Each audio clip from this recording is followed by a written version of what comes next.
लेकिन पढ़ना तो है ही हमको, कुछ कुछ खास चीजें इसमें। तो सबसे पहले देखो कि कुछ जो हमने पढ़ा हुआ था ना, मैं थोड़ा सा उसको बस एक बार हल्का सा रिवाइज करा देता हूँ तुमको, बस उसको देख लो एक बार। इसमें फेजर और फेजर डायग्राम जो हमने पढ़े थे, फेजर डायग्राम के बारे में हमने क्या पढ़ा था। फेजर डायग्राम क्या होते हैं? Sometimes we treat alternating current and alternating voltage as vector. बस ये को देखते जाना। Phase difference between alternating voltage and alternating current is taken as angle between vectors. A diagram representing alternating current and alternating voltage as vectors is called phasor diagram. इसको क्या कहते हैं हम? फेजर डायग्राम कहते हैं। ठीक है, अब ये डायग्राम हमने किस तरह से बनाया था? इसमें ये omega t v equal to V not sine omega t था। ये जो वी नॉट होता है, ये जो पीक वैल्यू थी इसकी वोल्टेज की, इस पीक वैल्यू को लेते हैं लेंथ के बराबर, यानी कि एम्पलीट्यूड जो इस वेक्टर का उसको हम लेंथ के बराबर लेते हैं, ठीक वैसे जैसे एसएचएम में किया करते थे। तो length of phasor represents peak value of the quantity, इसकी peak value. Projection on the y axis is the instantaneous value of the quantity. Y axis पे इसका जो प्रोजेक्शन है, जैसे ये थीटा होता था, ये वेक्टर ए है, तो यहाँ कितना आता है? ए साइन थीटा, यहाँ ए कॉस थीटा आता है। तो वाई एक्सिस पे जो प्रोजेक्शन है वो क्या है? इसकी इंस्टेंटेनियस वैल्यू है।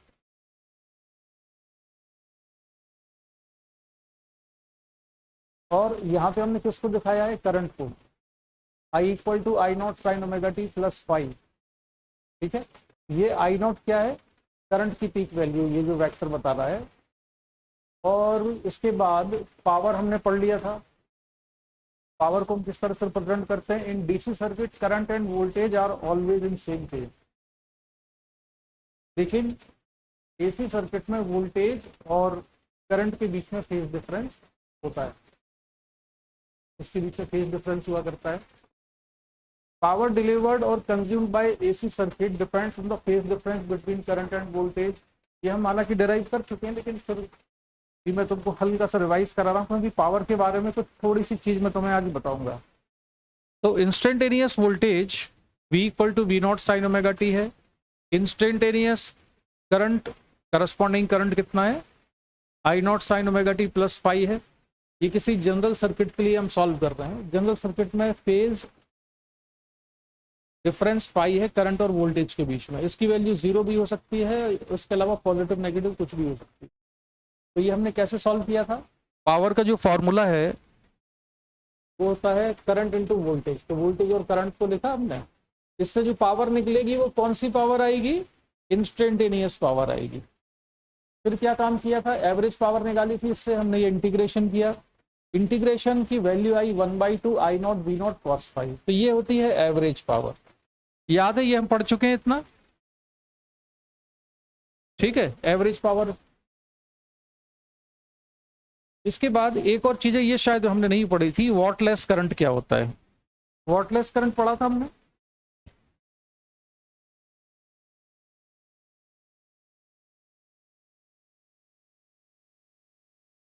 वॉटलेस करंट नहीं पढ़ा है। तो वॉटलेस करंट है, देखो ये है वोल्टेज और ये है करंट, इन दोनों के फेज बीच में फेज डिफरेंस कितना है? पाई के बराबर है।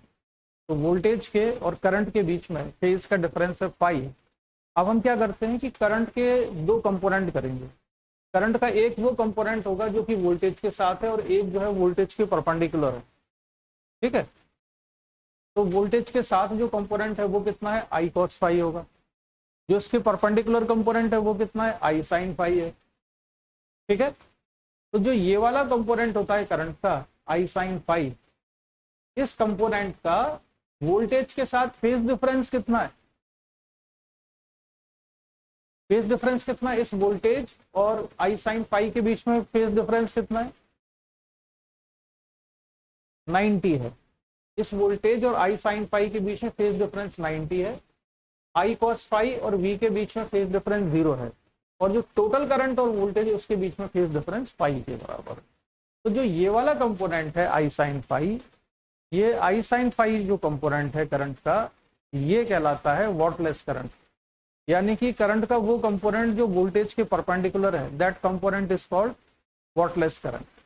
ठीक है, इसमें V and I are the value of voltage and current, phi is phase difference between voltage and current, I sine phi is the wattless current. ठीक है, तो कैसे डिफाइन करेंगे हम? The component of current which is perpendicular to voltage is called wattless current. तो इसमें wattless current कौन सा है? I sine phi. तो याद रहेगा वॉटलेस करंट क्या है? Component of current which is perpendicular to voltage is called wattless current. Wattless current इसलिए कहते हैं क्योंकि जो पावर का फॉर्मूला होता है ना, एवरेज पावर का formula,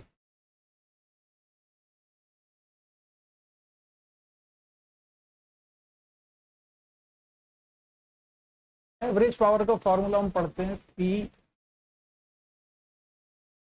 average equal to 1/2 V into I two cos phi. तो अब हमने जो ये वाला करंट हम ले रहे हैं 1/2 V, अगर ये वाला जो कंपोनेंट है कौन सा वाला? I साइन फाई, तो I साइन फाई कंपोनेंट और V के बीच में फेज डिफरेंस कितना है? π/2 का है। तो यहाँ पे π/2 आएगा तो उसके करस्पॉन्डिंग पावर कंजम्पशन कितना होगा? 0। एवरेज पावर कंज्यूम कितनी होती है? 0 होती है इसके करस्पॉन्डिंग। I साइन फाई के करस्पॉन्डिंग एवरेज पावर कितनी है? 0 है, इसलिए इसको वॉटलेस करंट कहते हैं। ठीक है, अच्छा इम्पीडेंस के बारे में तो खैर मैं नहीं बताऊंगा, ये तो अब हमने पढ़ा ही हुआ इम्पीडेंस क्या होता है। अब पावर इन एसी सर्किट के बारे में फिर थोड़ी सी हम आगे बात करते हैं। ठीक है, suppose applied EMF in AC circuit is V equal to V0 sine omega t. ये कौन सा वोल्टेज है जो हम अप्लाई कर रहे हैं? इसके करस्पॉन्डिंग करंट कितना मान लिया हमने सर्किट में? वो करंट हमने लिख लिया I equal to I0 sine omega t plus phi. तो ये कोई जनरल केस है, कोई स्पेशल केस नहीं लिया हमने। वोल्टेज लगाया V0 sine omega t, corresponding current कितना है? I0 sine omega t plus phi के बराबर। इंस्टेंटेनियस पावर क्या हो जाएगी? दोनों का प्रोडक्ट हो जाएगा। तो इंस्टेंटेनियस पावर है P instantaneous equal to V into I, और वो कितना आएगा? V0 I0 sine omega t into sine omega t plus phi. अगर हम ट्रिग्नोमेट्री से इसको थोड़ा सॉल्व करें तो सॉल्व करके इस इक्वेशन को लिखा जा सकता है इस फॉर्म में। तो ये तुम नोट कर लेना, 1/2 cos phi minus cos 2 omega t plus phi. ये इक्वेशन बड़ी इंपॉर्टेंट है। ये इंस्टेंटेनियस पावर याद रखना, एवरेज पावर नहीं है। इस इक्वेशन को ट्रिग्नोमेट्री से अरेंज करके इस तरह से लिखा जा सकता है, ये वाली इक्वेशन को 1/2 cos phi minus cos 2 omega t plus phi. Important चीज इसमें यह है कि ये जो फंक्शन है, इस फंक्शन की एंगुलर फ्रीक्वेंसी कितनी नजर आ रही है तुमको? क्यों संचित? जैसे इसकी एंगुलर फ्रीक्वेंसी ओमेगा, करंट की एंगुलर फ्रीक्वेंसी ओमेगा है, लेकिन ये जो पावर का फंक्शन है इसकी एंगुलर फ्रीक्वेंसी कितनी है? 2 ओमेगा। ये 2 ओमेगा आ गया इसमें। देखो फाई तो फेज डिफरेंस है, ये तो जितना है उतना ही रहेगा, कांस्टेंट रहेगा। ये जो क्वांटिटी है 2 ओमेगा, ये है फ्रीक्वेंसी। किसकी फ्रीक्वेंसी है? पावर की। कौन सी पावर की? इंस्टेंटेनियस पावर की। तो हमको याद रखना है कि अल्टरनेटिंग करंट सोर्स की फ्रीक्वेंसी अगर ओमेगा है तो इंस्टेंटेनियस पावर की फ्रीक्वेंसी होती है 2 ओमेगा के बराबर। ठीक है, पावर की जो फ्रीक्वेंसी है वो डबल है। और ये इक्वेशन भी नोट कर लो, ये equation P I equal to 1/2 cos phi minus cos 2 omega t plus phi के बराबर। नोट करके रख लो, ये इंस्टेंटेनियस पावर को इस तरह से लिखा जाता है। और इसकी क्या इंपॉर्टेंस अभी और बताते हैं। एक तो यही अपने आप में एक क्वेश्चन आता है एग्जाम में, ये पूछा जाता है कि जैसे एसएचएम में क्वेश्चन होता था कि जो काइनेटिक एनर्जी वेरिएशन की फ्रीक्वेंसी है वो एसएचएम की फ्रीक्वेंसी का डबल होती है। याद है तुमको ये एसएचएम में होता था ऐसा? एक ऑसिलेशन जब कंप्लीट होता है तो काइनेटिक एनर्जी 2 बार अपनी मैक्सिमम वैल्यू अटेन करती है उसमें, तो काइनेटिक एनर्जी की फ्रीक्वेंसी होती है डबल। याद आया कि नहीं संचित?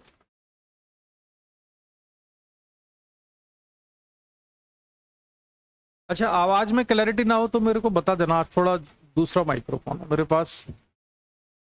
आवाज साफ आ रही है?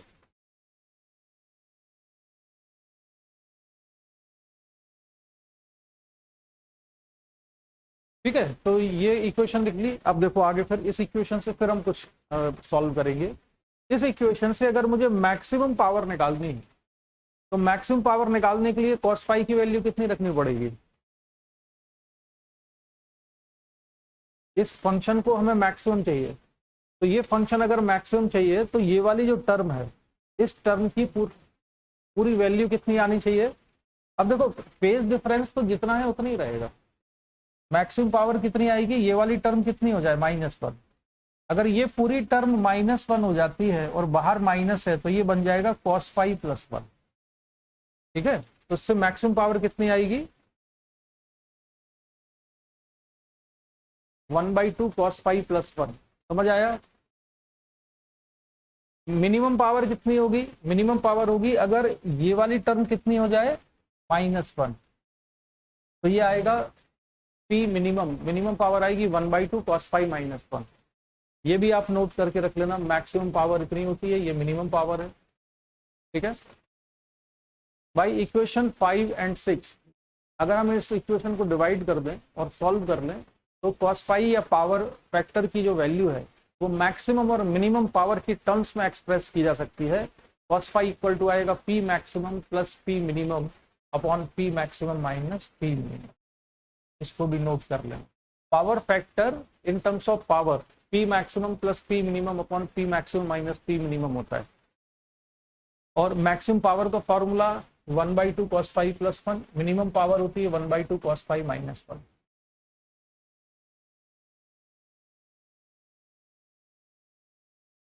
अब जैसे प्योर रेजिस्टेंस का केस हम लें तो प्योर रेजिस्टेंस के केस में फाई कितना होता है, प्योर रेजिस्टेंस के केस में करंट और वोल्टेज में फेज डिफरेंस कितना होता है, तो मैक्सिमम पावर कितनी आएगी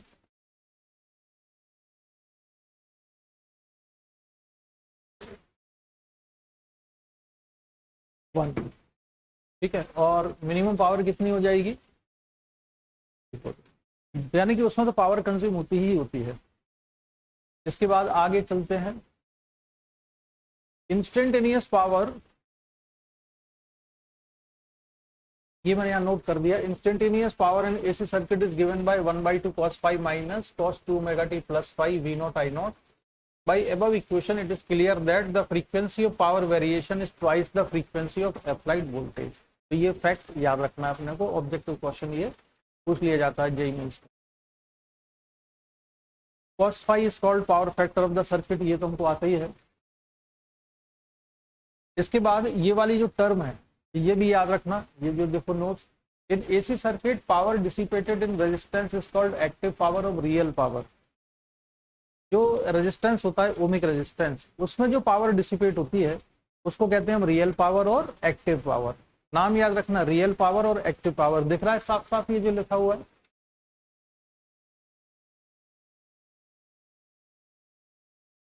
ठीक है।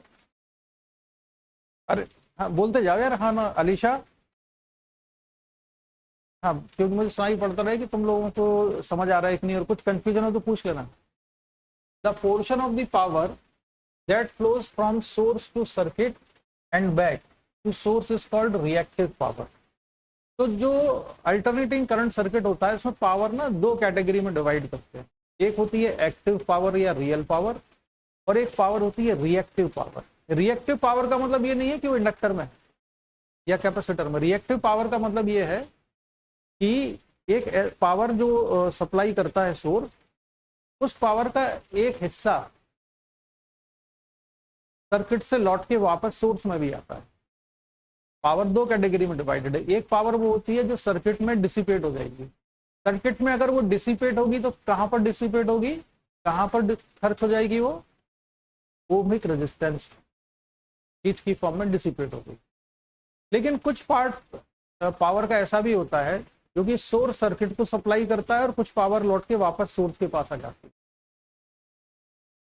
कुछ part of the power circuit में ऑसिलेट करता है, यानी सोर्स से सर्किट में जाता है, सर्किट से वापस सोर्स में आता है। ये वाला जो हिस्सा होता है पावर का, ये रिएक्टिव पावर कहलाता है। और नई बात ये, the portion of the power that flows from the source to the circuit and back to source is called reactive power.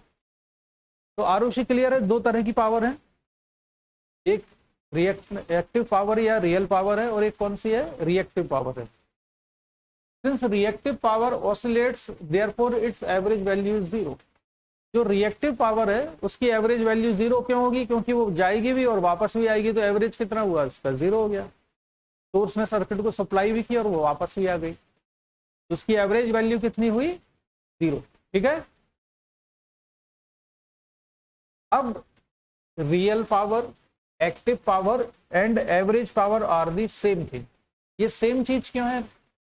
Real power, active power तो बाय डेफिनेशन मैंने सेम बता दिया। एवरेज पावर भी रियल पावर के बराबर ही क्यों आएगी? जब हम एवरेज पावर कैलकुलेट करेंगे सर्किट में तो रियल पावर के बराबर आएगी वो, या एक्टिव पावर के बराबर आएगी। रिएक्टिव पावर क्यों नहीं काउंट होगी उसमें जब आप एवरेज वैल्यू निकालोगे तब? संचित?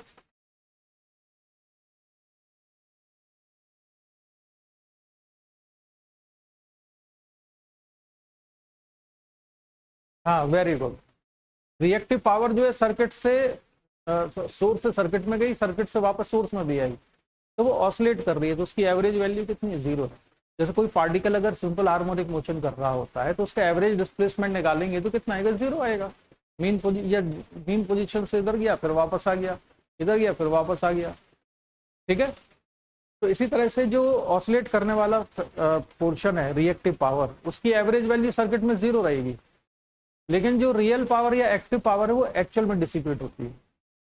अब ये मैं तुमको ना बता चुका हूँ। एक्चुअली पहले मैं सोच रहा था ये वाली चीज तुमको ना बताऊं, फिर मैंने कहा कि चलो मेंस के काम के हिसाब की चीजें तो ये भी बता देते हैं, हमको ये इतना आइडिया होना चाहिए।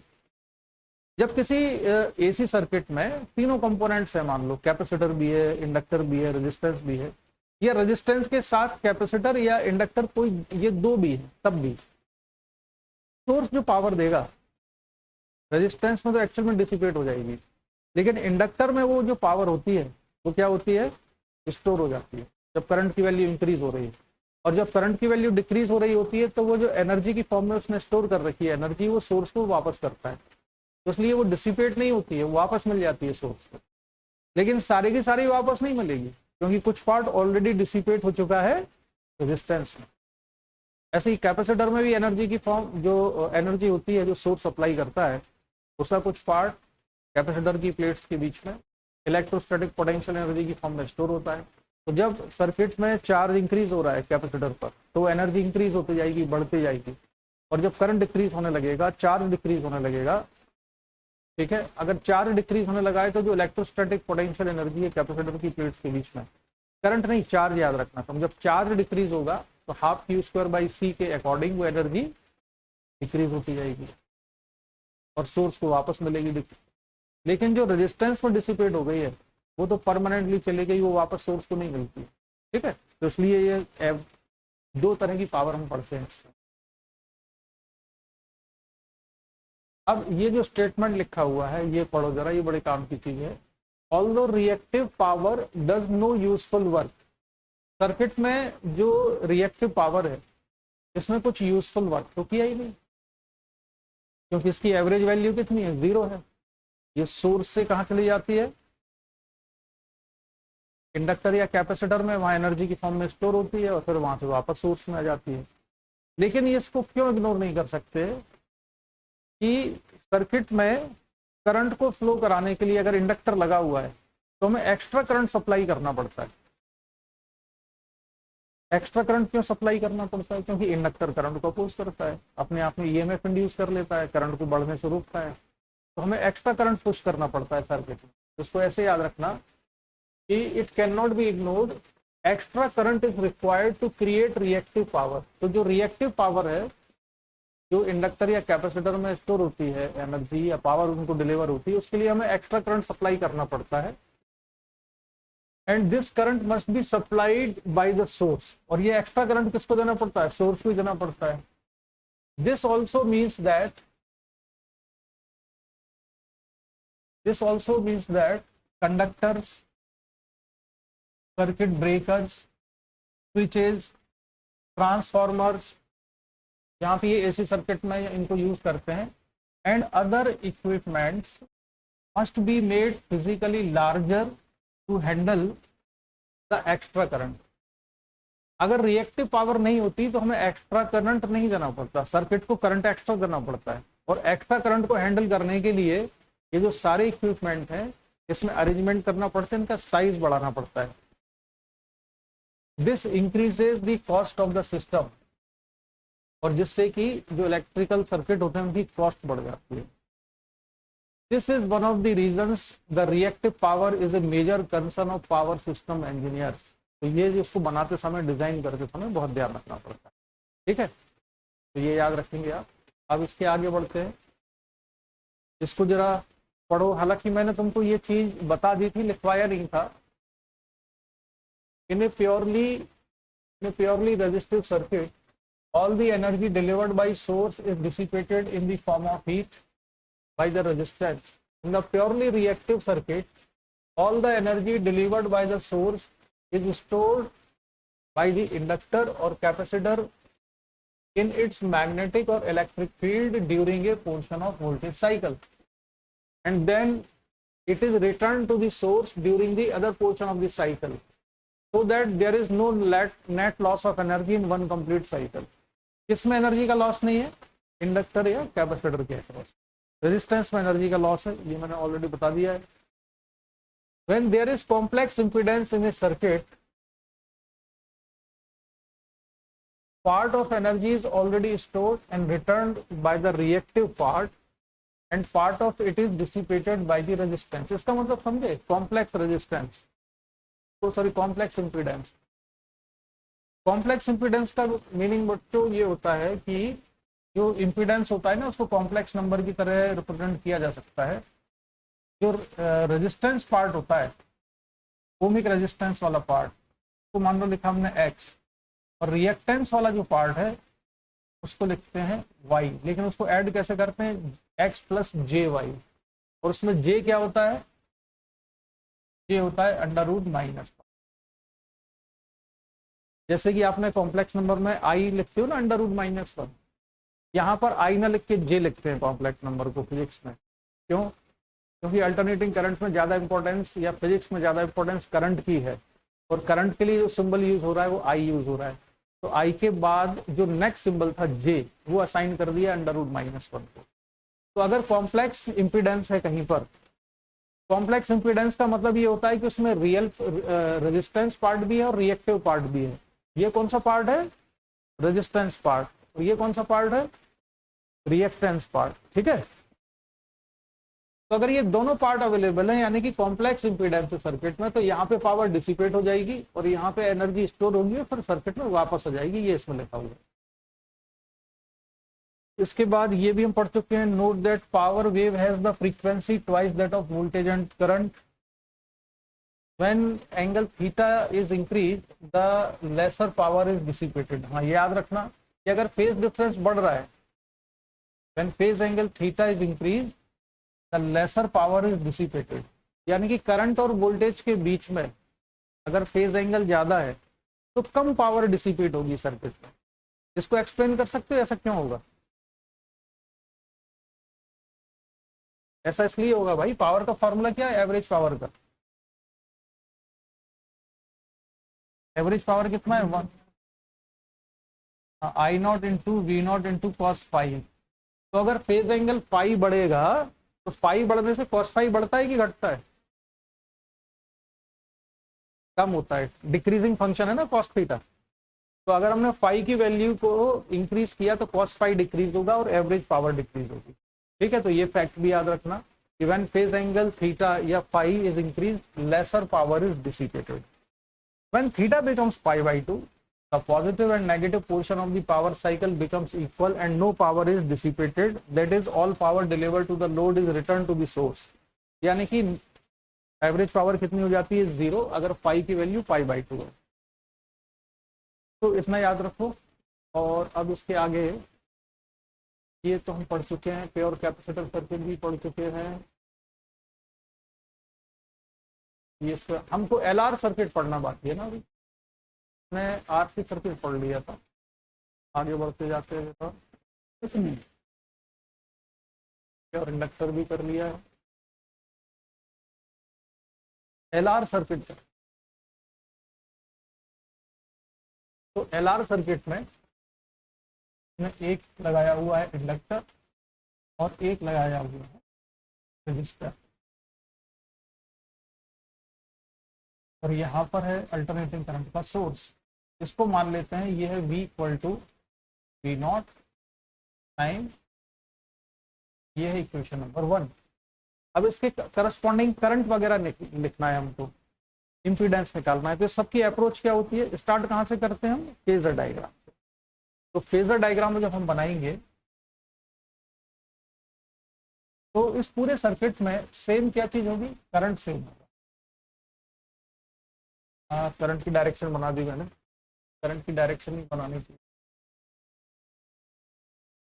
तो इसमें करंट कैसा होगा, पूरे सर्किट में सेम रहेगा, यानी इंडक्टर में भी सेम करंट पास होगा, रेजिस्टेंस में भी सेम करंट होगा, इधर से भी सेम करंट है। तो करंट को कहाँ ले लेते हैं हम, यहाँ पर।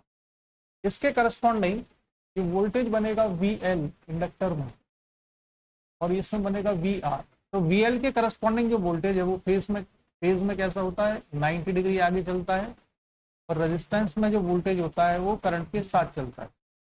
तो उसका रिजल्टेंट निकाल देते हैं हम। उसका रिजल्टेंट निकालने के लिए वेक्टर की तरह से ऐड करते हैं। तो ये है VR, VL को यहाँ से उठा के मैंने यहाँ रख दिया, तो ये हो जाएगा VL, ये हुआ इसका रिजल्टेंट वोल्टेज V, और फेज डिफरेंस कितना आया, पाई के बराबर। तो यहाँ से दो चीजें लिखेंगे, एक तो हम रिजल्टेंट वोल्टेज लिख सकते हैं और फेज लिख सकते हैं। तो पहले मैं फेज लिख देता हूँ। तो tan phi equal to VL upon VR।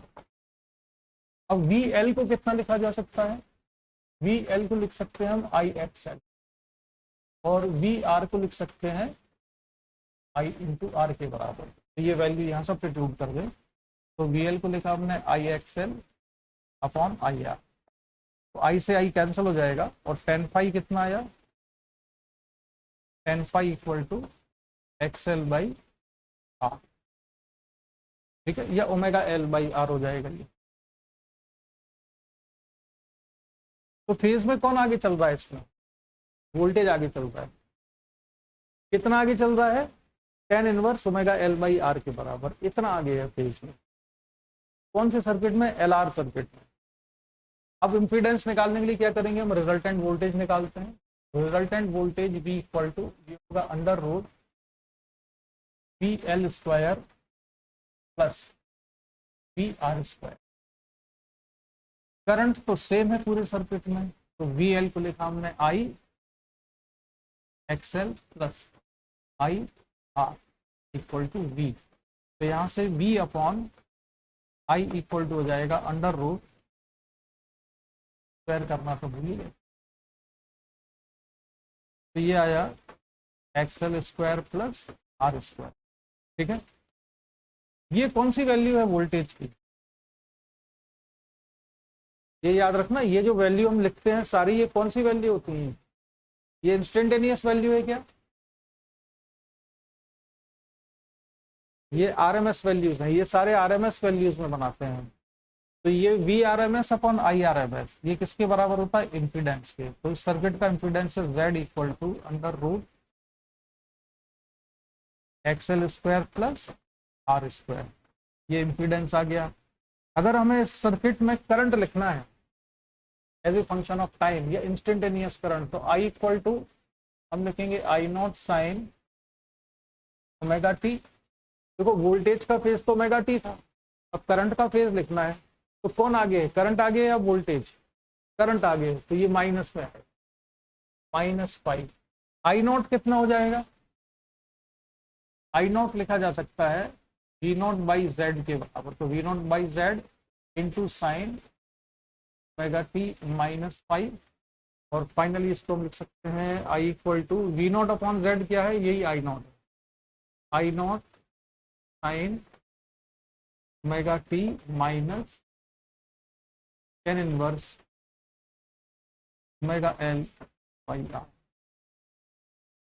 ये फंक्शन बनेगा पूरी तरह से। अब मैं फिर रिमाइंड करा दूं कुछ छोटे छोटे से पॉइंट जो कि ऑलरेडी मैंने तुमको पहले बताए हुए हैं। ये बताओ कि यहाँ पर जो VL और करंट है इसके बीच में फेज डिफरेंस कितना है,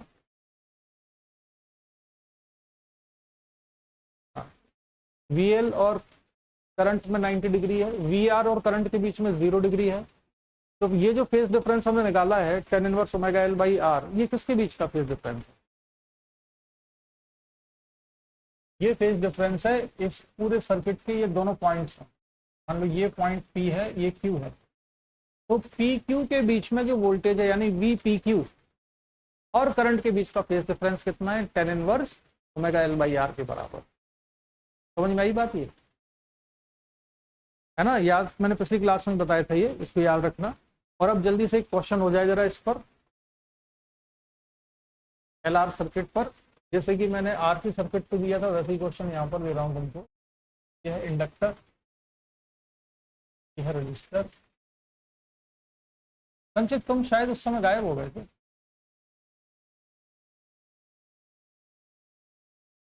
जब ये ऐसा क्वेश्चन दिया था मैंने। एक्सएल इक्वल टू मैं दे रहा हूँ तुमको इसमें, पहले माइन 8 ओम के बराबर, रेजिस्टेंस की जो वैल्यू है वो 6 ओम के बराबर है। जो वोल्टेज हम लगा रहे हैं वो वोल्टेज है मान लो 20 sign omega T minus 15 degree. ये है इक्वेशन नंबर 1। ठीक है, तो उसमें सारी कैलकुलेशन करवाते हैं आपसे। सबसे पहले तो बताओ कि सर्किट का Z क्या है। Z निकालने के बाद बताओ इसमें I नॉट क्या है, पीक वैल्यू ऑफ करंट क्या है। फिर तीसरे नंबर पे निकालना कि फेज डिफरेंस क्या है। चौथे नंबर पे निकालो कि V नेट कितना है, नेट वोल्टेज कितना है। फिर पांचवें नंबर पे निकालो कि VR कितना है। और छठे नंबर पे निकालो कि VC कितना है। VC as a function of time, as a function of time. Sorry VCR मैंने गलत लिख दिया, VL लिखना था। इंडक्टर में जो वोल्टेज होगा as a function of time बताना है कितना होगा। ठीक है, इंडक्टर में voltage as a function of time. तो प्रैक्टिस हमारी काफी हो चुकी है पिछली क्लास में। तो Z की जो वैल्यू है वो किससे आएगी, Z इक्वल टू कितना होता है, V naught upon I not लिख सकते हो, या VRMS अपॉन IRMS लिख सकते हो। तो हमको यहाँ पर क्या पता है, दोनों नहीं पता है, तो हम इसको किससे निकालेंगे। फिर Z निकालने का एक और तरीका क्या है, अंडर रूट ओमेगा L का स्क्वायर प्लस R स्क्वायर। तो यहाँ पर ओमेगा L की वैल्यू दी हुई है या XL की वैल्यू दी हुई है, कितना है 8, तो 8 का स्क्वायर प्लस 6 का स्क्वायर। तो Z की वैल्यू कितनी आ गई, 10 ओम। तो Z तो भाई आ गया 10 ओम के बराबर। अब अगर Z आ गया है तो I नॉट भी निकल आएगा। अलीशा I नॉट कितना आएगा, कितना, V नॉट कितना था 20 और Z था 10, तो सही जवाब तो ये आ जाएगा 2 एम्पियर। तो इसको मैंने लिख दिया 2 एम्पियर। फाई बता दो कितना आएगा, 10 phi equal to XL by R। तो 10 फाई इक्वल टू XL कितना है 8 बाई 6, 4 बाई 3, यानी फाई इक्वल टू 53 डिग्री। तो फाई 53 डिग्री निकाल के रख दिया हमने। ठीक है, V नेट रिजल्टेंट वोल्टेज कितना होगा, रिजल्टेंट वोल्टेज आएगा अंडर रूट VL स्क्वायर, या और भी कोई तरीका है। एक तरीका तो हम यही पढ़ते हैं रिजल्टेंट वोल्टेज निकालने का कि VL square plus VR square. तो VL और VR चाहिए, लेकिन इसमें ये VL और VR कौन सी वैल्यू है, ये RMS वैल्यू है। और यहाँ पर भी जब मैंने पूछा है V नेट और टाइम नहीं लिखा है, यानी कि तुम्हें RMS वैल्यू निकालनी है इसकी। तो RMS वैल्यू कैसे निकाले हम, अगर VL की RMS वैल्यू चाहिए तो VL इक्वल टू कितना हो जाएगा, IRMS इंटू कितना XL। तो IRMS कितना आया है, IRMS कितना 2 बाई रूट 2 लिखेंगे इसको, I naught by root 2, I naught by root 2 into XL कितना है 8, I नॉट कितना था 2 था, तो 2 बाई रूट 2 इंटू 8, तो ये कितना हो जाएगा 8 रूट 2। तो VL तो 8 रूट 2 आ गया। वी आर बताओ, V R R M S, इसकी जो रेजिस्टेंस के अक्रॉस आर एम एस की वैल्यू क्या होगी, हो जाएगा I R M S, I R M S into R. तो आई आर एम एस की वैल्यू कितनी है, 2/√2 है। आर की वैल्यू कितनी है, 6 है, दिया जाएगा 6√2। तो आर एम एस वैल्यू अगर मैं लिखूं यहां पर रिजल्टेंट वोल्टेज की, तो ये हो जाएगा अंडर रूट कितना, बोलो, वी एल कितना आ गया, ये था 8√2, तो 64/2 प्लस वी आर कितना है 36/2, तो कितना आया 10√2। एक मेथड तो ये था, दूसरा तरीका बताओ उसे निकालने का, और क्या तरीका लगा सकते हैं।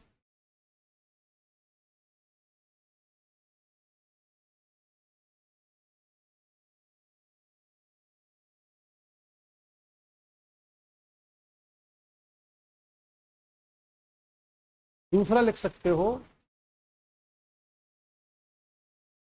इसमें से कुछ मिटाना पड़ेगा मुझे।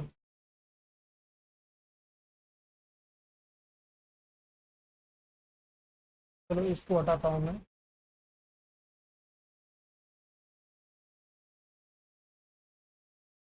दूसरा मेथड है यहां से z equal to V R M S upon I R M S, resultant voltage निकालने का तरीका। वी आर एम एस ये रिजल्टेंट वोल्टेज है, तो ये आएगा I R M S into Z के। आई आर एम एस कितना है 2/√2, और z की वैल्यू कितनी आई थी 10, तो यहां से कितना जाएगा ये 10, ये भी निकाल सकते, ठीक है।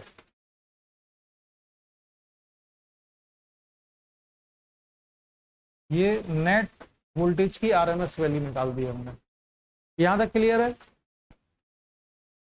अब असली सवाल जिसको निकालने में सबसे मजा आता है वो है रेजिस्टेंस में voltage as a function of time, voltage in inductor as a function of time.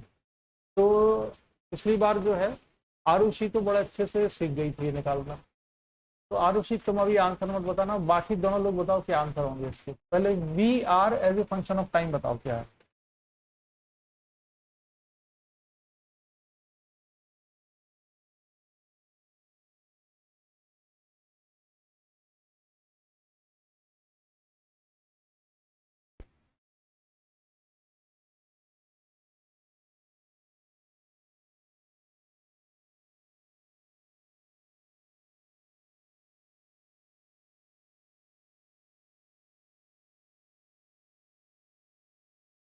Alisha तुम भी निकालो।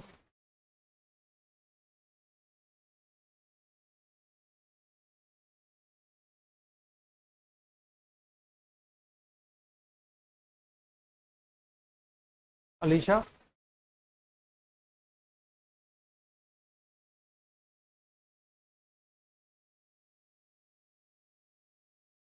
We R as a function of time के, V R as a function of time, तो वी आर इक्वल टू क्या लिखेंगे,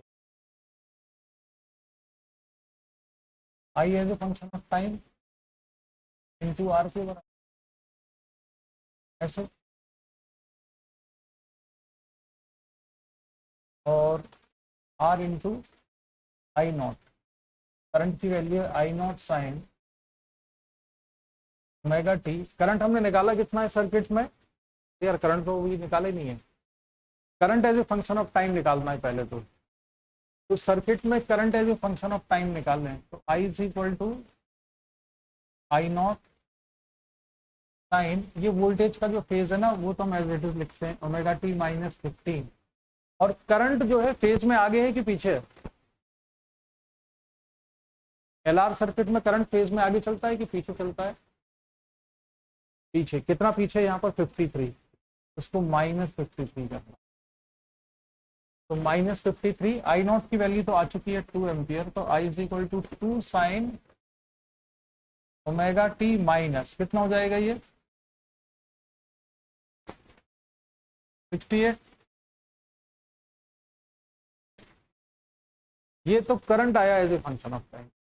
अब voltage V R as a function of time निकालना है, तो V R is equal to जो peak value है वोल्टेज की वो होगी करंट की पीक वैल्यू इंटू आर, मतलब वी आर मैक्सिमम कितना होगा, वो होगा आई नॉट इंटू आर। तो आई नॉट की वैल्यू कितनी है, 2 है, और रेजिस्टेंस कितना है वहां पर 6 है, तो ये कितना हो जाएगा 12 into sine omega T minus 68। ठीक है, ये voltage in the register as a function of time. और उसी किस्म को चेंज करना है, तो चेंज करना है कि यही है, इतना ही आएगा voltage in the resistance as a function of time, इतना ही आएगा कि कुछ अलग होगा। अच्छा अब बताओ वी एल कितना आएगा,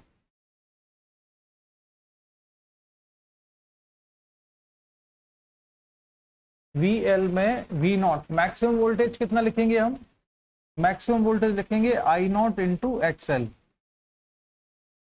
इंटू करंट है, इसमें करंट का फंक्शन है साइन ओमेगा टी माइनस, और इसमें जो वोल्टेज होगा वो करंट से 90 डिग्री आगे चलता है, तो उसमें प्लस 90 हो जाए।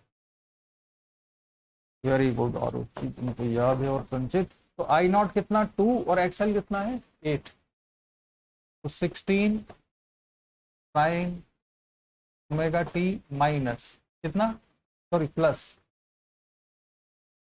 22 कितना है।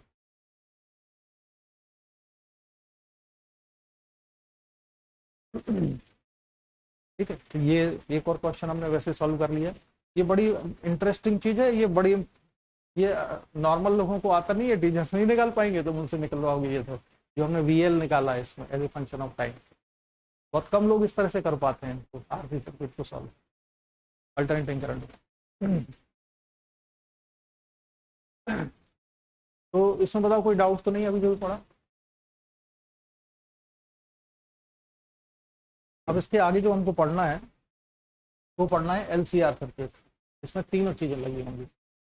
अच्छा ये नोट कर लेना, हालांकि मैंने तुमको बता दिया है I naught equal to E naught by Z, ये सही है। I R M S equal to E R M S by Z, क्या ये सही है, बोलो, क्या ये लिख सकते हैं ऐसा आरुषि।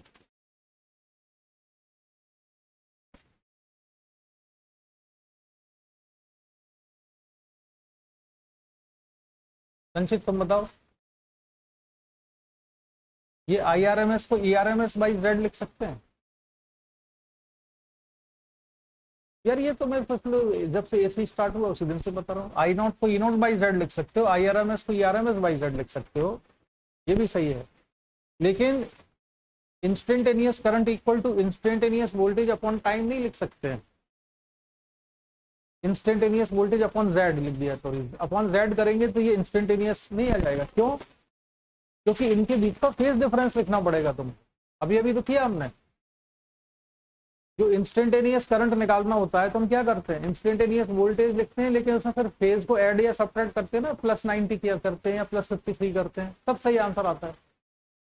इसलिए ये जो ठीक नहीं है, समझ गए। अरे अभी अभी तो किया हमने, ये नहीं आया समझ में। अरे भाई यहाँ पर मान लो तुम्हें इंस्टेंटेनियस करंट निकालना है, तो तुम इस वोल्टेज को Z से डिवाइड कर दो तो करंट थोड़ा निकल आएगा। हमें क्या करना पड़ता है, यहाँ पर हमने ऐड किया ना प्लस 53, यहाँ ये माइनस 53, तब इंस्टेंटेनियस करंट निकला ना, डायरेक्ट उसमें डिवाइड करके थोड़ी आ गया, ये चीज है। लेकिन आई नॉट और ई नॉट में लिख सकते हैं ऐसा, आई आर एम एस और ई आर एम एस में ये रिलेशन लिख सकते हैं, as a function of time वाले में या इंस्टेंटेनियस में ये रिलेशन नहीं लिखा जाता। चलो ये एनसीईआरटी का क्वेश्चन, इसको पढ़ो जरा, एग्जाम्पल 7.5, ये तुम्हारे स्कूल में भी आता है क्वेश्चन, बोर्ड में भी आ सकता है, पढ़ने में आ रहा है कि नहीं है।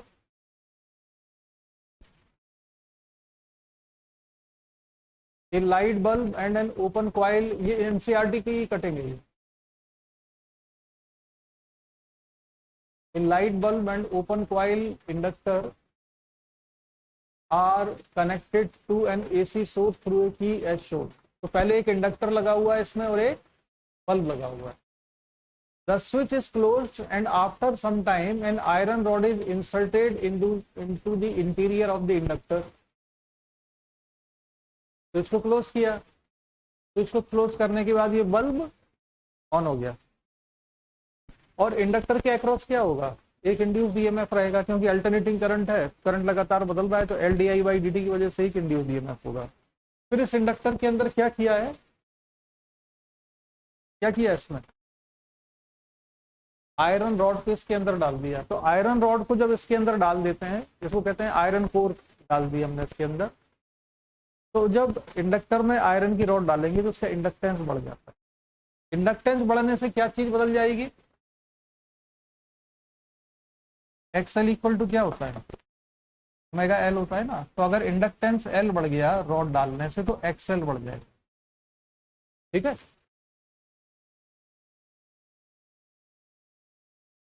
अब इसमें पूछा ये है, the glow of the light bulb increases B, answer with reasons. अच्छा बी क्या डिक्रीजेज, सी इज अनचेंज.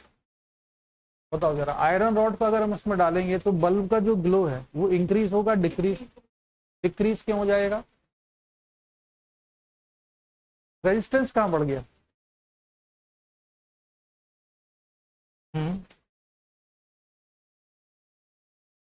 हाँ जेड बढ़ेगा बेटा, ऐसे बोलो, जेड इक्वल टू क्या होता है, XL square plus R square. और करंट की अगर मैं वैल्यू निकालूं, मान लो आई आर एम एस ही निकालूं, तो किसके बराबर होगा, V R M S upon Z के. तो हमने सोर्स तो वही रखा है, ठीक है, तो जो वी आर एम एस है इसका वो तो वही रहेगा, लेकिन इस सर्किट का जो जेड है वो इंक्रीज हो गया. तो जेड इंक्रीज होने से आई आर एम एस कैसा होगा, डिक्रीज हो जाएगा. ठीक है, करंट की वैल्यू डिक्रीज हो जाएगी. और अगर करंट की वैल्यू डिक्रीज हो जाएगी तो बल्ब का जो ग्लो क्या होगा, जो ब्राइटनेस ऑफ द बल्ब क्या होगी, डिक्रीज हो जाएगी. बल्ब में से कम करंट पास होगा, कम करंट पास होगा तो कम पावर डिसिपेट होगी, कम पावर डिसिपेट होगी, कम एनर्जी प्रोड्यूस होगी, कम हीट प्रोड्यूस होगी, उसकी ब्राइटनेस घट जाएगी. समझ आ गया.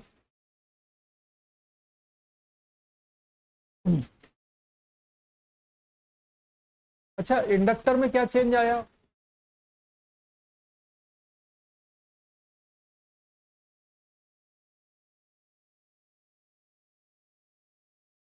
तो चलो इसको ऐसे ही याद रखना. तो अब ये क्वेश्चन तुमको दूं के ना दूं, एल आर सर्किट है ये, आर थ्री है. अब ऐसा कर तो लिया, तुम इसमें एक काम करो, इस क्वेश्चन में ना केवल एक चीज सॉल्व करके बता दो, वी एल बताओ as a function of time क्या आएगा, इंडक्टर के across voltage as a function of time.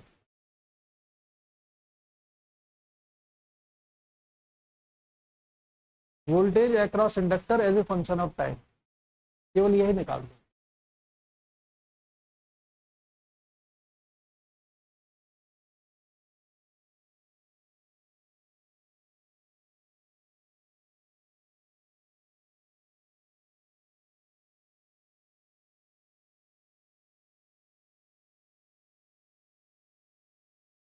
Ten t minus 30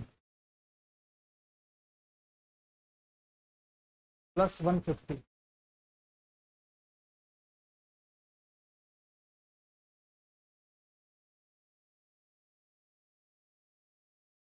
पहले तो उसमें z निकाल लोगे तो z कितना आएगा,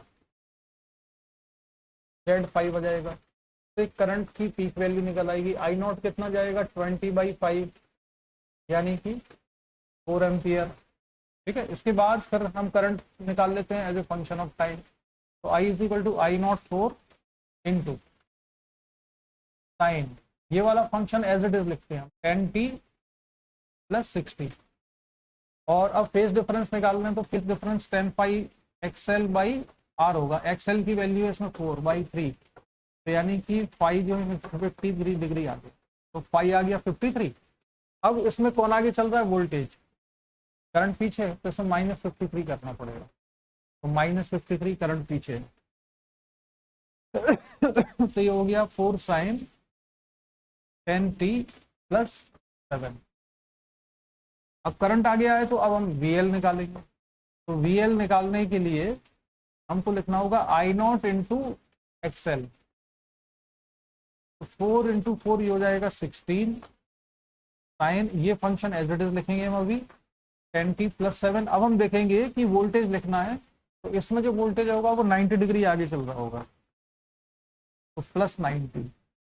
तो ये आएगा 16 साइन 10t प्लस 97। यही आया संचित? हाँ, तुमने कुछ गड़बड़ निकाल दिया है।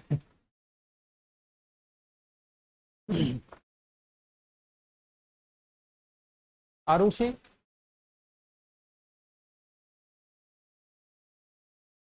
अलीशा, तुमको समझ में आ गया ये? तो VR बताओ अच्छा कितना होगा अलीशा? VR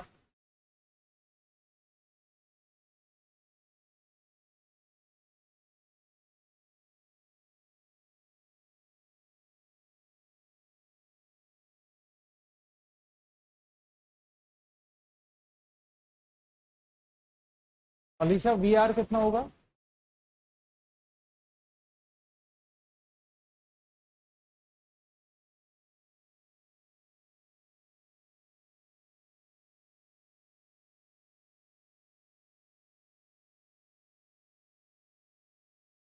इसको तो मैं यहां से मिटाता हूं।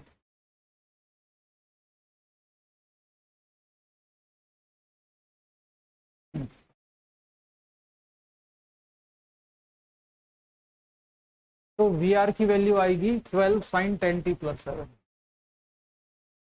और VL को हम निकाल चुके हैं 16 साइन 10t प्लस 9 कितना होगा, है ना। चलो अब आगे बढ़ते हैं। ये तो मैं करा चुका हूँ, उसको छोड़ो। RC सर्किट भी हम कर चुके हैं, RC को भी छोड़ते हैं। अब आते हैं, इसको सॉल्व करेंगे। सीरीज LCR AC सर्किट, सबसे ज्यादा क्वेश्चन तो मैं इस पर मिलेंगे एग्जाम में। तो इसमें क्या है, एक इंडक्टर लगा हुआ है, एक कैपेसिटर लगा हुआ है, एक रजिस्टर लगा हुआ है, और यहाँ पर वोल्टेज का सोर्स है। ये है inductance L, capacitance C, resistance R। Suppose जो वोल्टेज लगा हुआ है वो है V is equal to V0 sine, सबसे सिंपल केस लेके चल रहे हैं हम यहाँ पर, साइन ओमेगा टी लेके चल रहे हैं हम। लेने को तो sign omega t plus pi यहीं से लेके चल सकते हैं, ठीक है। अब क्वेश्चन को सॉल्व करने की अप्रोच क्या होती है, हम RC सर्किट में और LR सर्किट दोनों में सीख गए, यानी कि हम इनको सॉल्व काहे से करते हैं, फेजर डायग्राम से। तो हम क्या करेंगे, करंट तो पूरे सर्किट में कैसा होगा,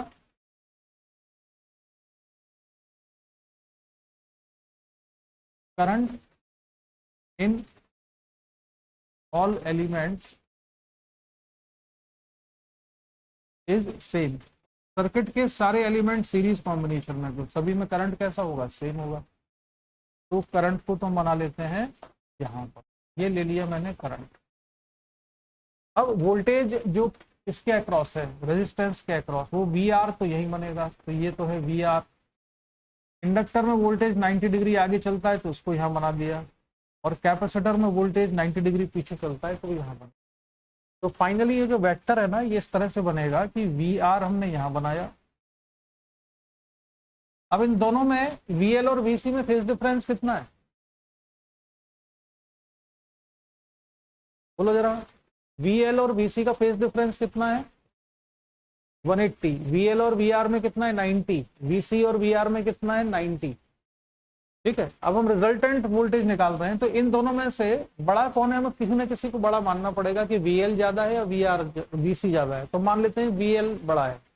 तो अगर VL बड़ा है तो इन दोनों को जब हम सब्ट्रैक्ट करेंगे तो ये बचेगा कहां पर, ऊपर की तरफ बचेगा, यानी VL माइनस VC। और अगर VL बड़ा ना हो कि VC बड़ा हुआ तो ये नीचे आ जाएगा। लेकिन सॉल्व करने के लिए किसी न किसी एक को तो हमें ग्रेटर इन मैग्नीट्यूड मानना पड़ेगा। तो जो रिजल्टेंट वोल्टेज आएगा वो यहाँ पर आया V। तब मुझे ये बताओ कि ये जो रिजल्टेंट वोल्टेज हम लिखते हैं ये किसके अक्रॉस है, ये वोल्टेज, ये रिजल्टेंट वोल्टेज V किसके अक्रॉस है, अरुषि बोलो। ये इन तीनों एलिमेंट्स के अक्रॉस है, ये P और Q के अक्रॉस जो वोल्टेज आ रहा है मैं वो वोल्टेज लिख रहा हूँ, ये V। और ये क्या है, ये सारी आरएमएस वैल्यूज हैं। ये रेजिस्टेंस के अक्रॉस वोल्टेज की आरएमएस वैल्यू है और ये दोनों भी आरएमएस वैल्यूज हैं इंडक्टर और कैपेसिटर के अक्रॉस। यहाँ पर फेज हमने मान लिया, करंट के साथ कितना है 5, तो 10 पाई इक्वल टू कितना लिख देंगे हम, 10 पाई इक्वल टू आ जाएगा VL minus VC upon VR। और I की टर्म्स में इसको कन्वर्ट कर सकते हैं, तो उसको हम लिख लेंगे IXL minus IXC upon IR। I cancel हो जाएगा सभी में, और 10 पाई कितना मिल गया हमको, 10 phi equal to XL minus XC upon R। ये 10 पाई आ गया। यहाँ से phase difference phi equal to ऐसा भी लिख सकते, 10 inverse XL minus XC by R के बाद। ये फेज डिफरेंस। अब ये फेज डिफरेंस में आगे कौन चल रहा है, वोल्टेज या करंट? क्यों अलीशा, कौन आगे है?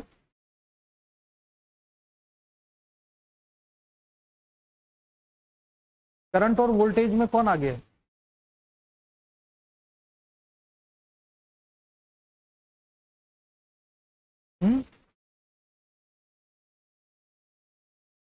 आरुषि तुम बताओ।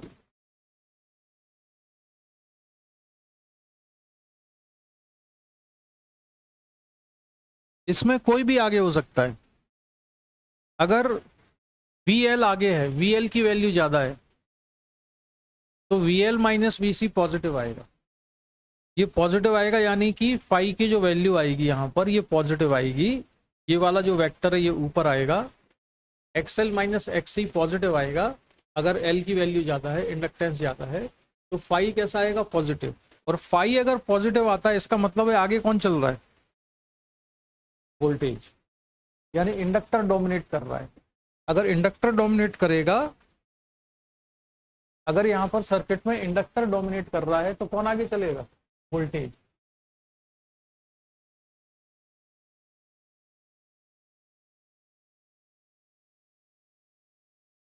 Voltage is leading if XL greater than XC, और करंट लीड करेगा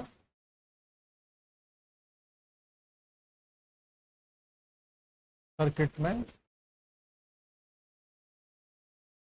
if XL less than XC, और ये नेगेटिव हो जाएगा। समझ में आ गया इतना? इसमें कोई डाउट तो नहीं? बोलो, क्लियर है यहां तक? अच्छा, अब हम इसके बाद निकालेंगे इसमें इम्पीडेंस। तो इम्पीडेंस निकालने के लिए क्या करते हैं हम VRMS अपॉन IRMS करते हैं। तो पहले V निकालें। तो V जो वोल्टेज है ये इसी वेक्टर से निकाला जाता है, under root VL minus VC का whole square plus VR square. तो यहाँ पर V इक्वल टू आएगा under root VL minus VC का होल स्क्वायर प्लस VR। तो V equal to under root, ये होगा I, तो डायरेक्ट लिख दूं थोड़ा, I V अपॉन I, ये हो जाएगा XL माइनस XC का whole square plus R square. School में आएगा तो सब्जेक्टिव में मत लिख के आना, ऐसे 2 स्टेप बढ़ा लेना। VL को क्या लिखना, IXL, इसको IXC और इसको IR, और फिर I कॉमन निकाल के V अपॉन I लिखना। तो ये VRMS अपॉन IRMS है, ये किसके बराबर होगा, Z के बराबर। तो Z इक्वल टू है इस सर्किट का XL माइनस XC का whole square plus R square. तो ये तो इस सर्किट का Z आ गया। इस सर्किट में फेज डिफरेंस आ गया। अब इस सर्किट में अगर वोल्टेज लिखना है इंडक्टर के across RMS voltage, VL RMS अगर चाहिए तो वो कितना लिखेंगे हम, IRMS इंटू L। अगर हमको VR रेजिस्टेंस के अक्रॉस RMS वोल्टेज चाहिए तो VRMS इक्वल टू कितना होगा, IRMS इंटू आर।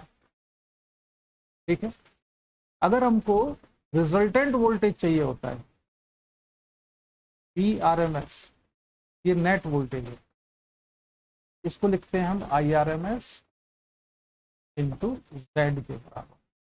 ठीक है, इसी तरह से पीक वैल्यू में भी ये रिलेशन लिख सकते हैं, वी एल के अक्रॉस पीक वोल्टेज कितना होगा, करंट की पीक वैल्यू इंटू एक्सएल के बराबर, जैसा कि अभी हमने पहले पढ़ा था।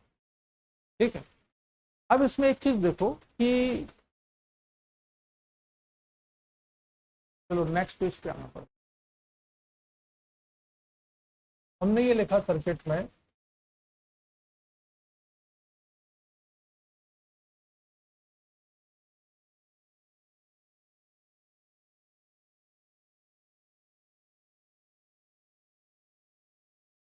इसका जो Z था वो Z था under root XL minus XC का whole square plus R square. तो जो इम्पीडेंस होता है ना, सर्किट का जो इम्पीडेंस है वो अल्टरनेटिंग करंट की फ्रीक्वेंसी पे बहुत डिपेंड करता है। जो सोर्स वोल्टेज हमने लगाया है उसकी फ्रीक्वेंसी क्या थी, V equal to V not sine omega t में ओमेगा कितना था, क्यों डिपेंड करता है, यहाँ से देखो Z equal to under root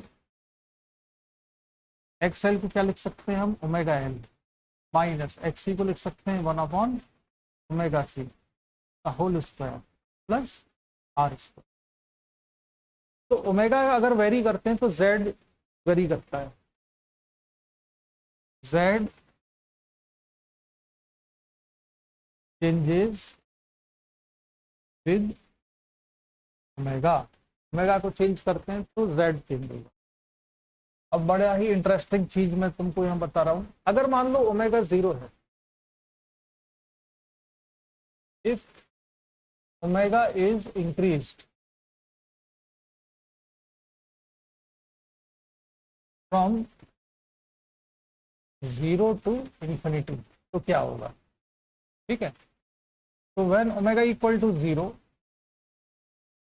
जब ओमेगा 0 है तो जेड कितना आएगा,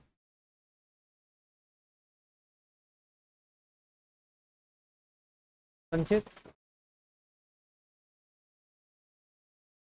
कैसे, देखो जो ये वाली टर्म है ये तो 0 हो जाएगी, ओमेगा 0 होने से ये 1/ओमेगा में ये इनफाइनाइट हो जाएगी, तो जेड कितना हो जाएगा, इंफिनिटी। इंफिनिटी होगा भाई, मेडिकल वालों जैसी बातें मत। तो जेड कितना हो गया, infinity.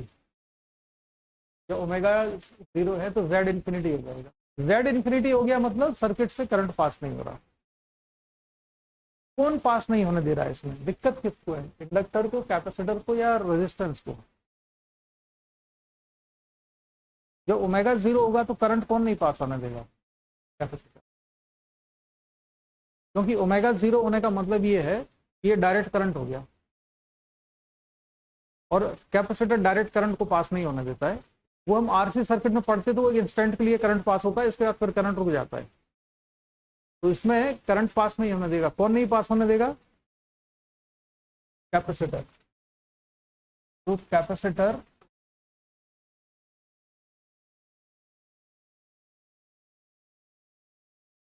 does not allow current to pass through। ठीक है, अपने में से करंट पास थ्रू इट, अपने में से करंट पास नहीं होने देता है। अच्छा, अब हमने पूरे सर्किट में टोटल ईएमएफ मिला के या वोल्टेज का सम तो 0 होता है, तो इस जो हमने अप्लाइड वोल्टेज है वो कितना है, V not sine omega t है। तो इस समय वीएल कितना होगा, जब वीएल कितना होता है, आई एक्सएल होता है। तो अगर Z इक्वल टू इंफिनिटी है, अच्छा उससे पहले मैं बता दूं इस समय सर्किट में करंट कितना होगा, करंट की वैल्यू कितनी आएगी,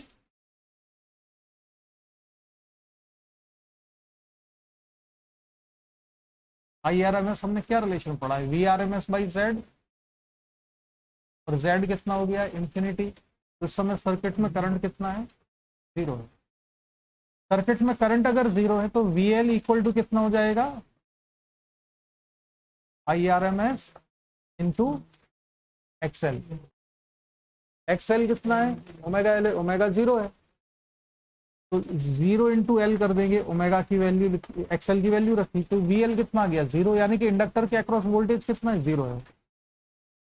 अब जो रेजिस्टेंस है, रेजिस्टेंस के अक्रॉस कितना हो जाएगा IRMS इंटू R, लेकिन इसमें तो करंट ही 0 है, ये भी करंट 0 है, ये भी करंट 0 है, तो इंडक्टर के अक्रॉस भी वोल्टेज 0 है और करंट के अक्रॉस भी वोल्टेज 0 है। लेकिन जो सोर्स वोल्टेज हमने लगाया था वो गया कहाँ? तो अब हम देखते हैं VC कितना है। VC कितना होगा, IRMS इंटू XC, ये होगा IRMS, और XC की वैल्यू कितनी होती है 1/ω C।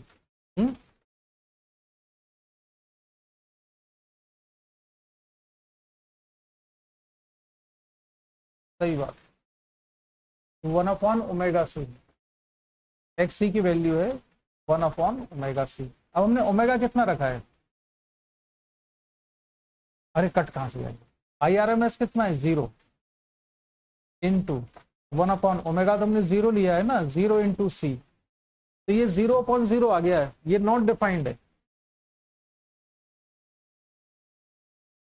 0/0 डिफाइंड नहीं होता है। तो अब हमको ये मैथमेटिक्स से नहीं निकालना पड़ेगा, ये हमको रीजनिंग से बताना पड़ेगा। रीजनिंग ये है कि पूरे लूप में मिला के टोटल वोल्टेज कितना होना चाहिए 0, तो इंडक्टर में वोल्टेज 0 है, रेजिस्टेंस में 0, ये तो मैथमेटिकली भी आ गया। तो जो अप्लाइड वोल्टेज था उतना ही वोल्टेज किसके अक्रॉस होगा, VC के अक्रॉस। तो अप्लाइड वोल्टेज कितना होगा, जितना वोल्टेज हमने अप्लाई किया है वो किसके अक्रॉस होगा, कैपेसिटर के अक्रॉस। और सर्किट में करंट कितना होगा 0, करंट तो 0 है भाई, Z इन्फिनिटी है, ठीक है। अच्छा, अब मान लो हम लिख लेते हैं, मैं इतना इसलिए बता रहा हूँ तुम्हारे दिमाग में पूरे फंडे क्लियर हो जाए। अगर हमने ओमेगा को इस बार क्या किया, 0 नहीं लेके ओमेगा को इन्फिनिटी रखा, when omega equal to infinity, तो IRMS कितना होगा, IRMS होता है VRMS, जो सोर्स वोल्टेज है, अपॉन Z। IRMS कितना आएगा, Z को, Z ओमेगा इन्फिनिटी रखने का मतलब क्या है, Z कितना आया, देखो ओमेगा इन्फिनिटी रखोगे तो ये वाली टर्म तो 0 हो जाएगी, 1/इन्फिनिटी 0 होता है, लेकिन ये वाली जो टर्म है ओमेगा L, इसका इन्फिनिटी तो न्यूमरेटर में ही है, तो अल्टीमेटली Z कितना हो गया, इन्फिनिटी। Z अगर इन्फिनिटी है तो IRMS कितना हो गया,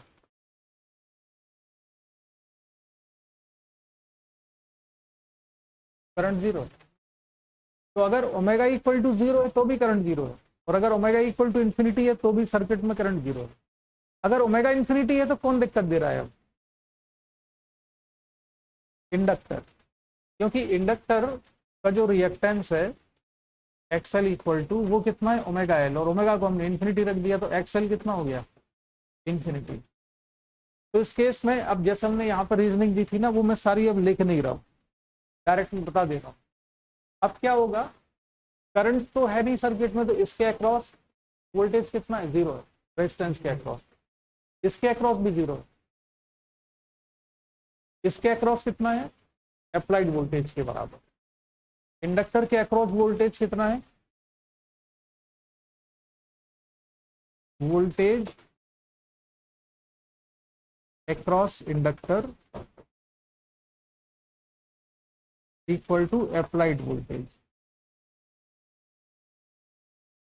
ये हमने रीजनिंग कैसे लगाई, रीजनिंग ऐसे लगाई कि इसके अक्रॉस वोल्टेज 0, इसमें 0 है, तो फिर इसका वोल्टेज गया था, तो वोल्टेज सारा का सारा इसके अक्रॉस। इंडक्टर जो है इनफाइनाइट, इंडक्टर क्या होता है, करंट में चेंज को अपोज करता है, इंडक्टर करंट में चेंज को अपोज करता है।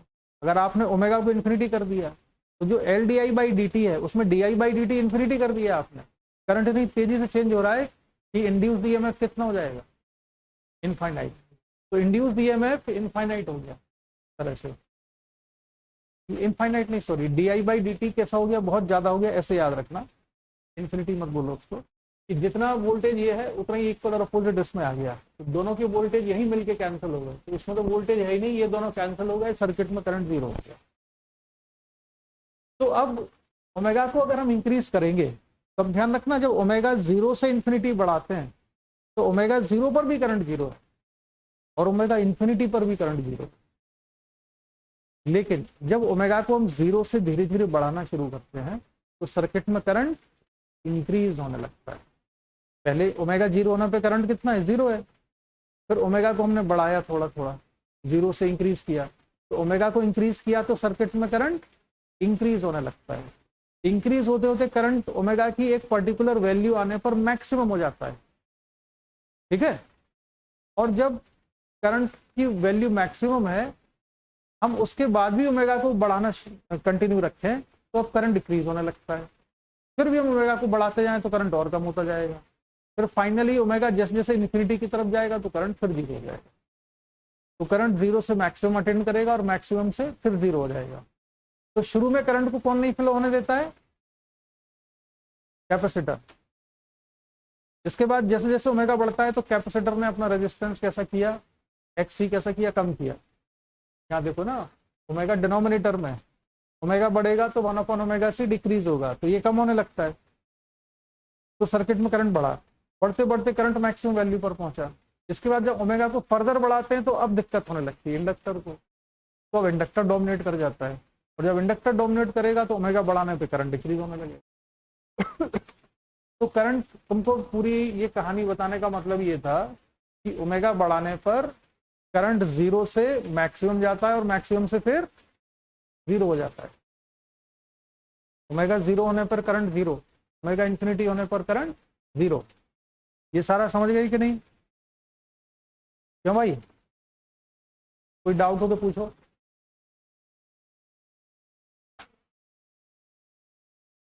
क्यों आरुषि, तुम्हारी आवाज से लग रहा है कि ज्यादा समझ लिया लगता है,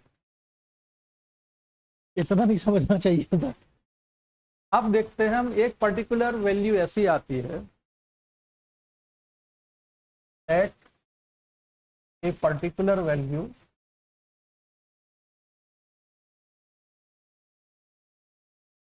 of omega, current in the series LCR circuit becomes maximum.